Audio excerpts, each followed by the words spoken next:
Hello guys! Welcome sa aking cooking vlog. Mag-steam tayo ng sea bream para itong sibas guys. So naglagay ako dito ng bawang, tapos nilagyan ko rin ng sibuyas, nagad ako ng cherry tomatoes. Yan, lagyan natin ng madami. Masarap to kasi manamis-namis tong cherry tomatoes guys. And then naglagay ako dito ng soy sauce, konti lang para hindi masyado maalat. And then naglagay din ako ng olive oil. Olive oil yung ginamit ko para healthy.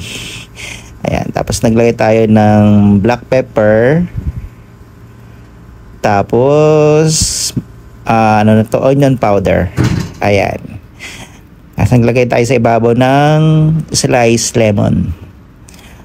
Ayan, para may topping siya. And then naglagay ako ng panghuli yung ating parsley para mabango yung aroma ng ating steam fish. So ayan, okay na, ready na yung ating steam sea bream. So ayan, i-steam natin to guys ng mga 20 to 30 minutes. Ayan, takpan lang natin, ayan lang nating maluto. So ito na yung kinalabasan guys. Ito na yung ating steam sea bream. Ayan, napakasarap ito guys. Manamis-namis siya. So ito na guys, thank you guys for watching. Bye!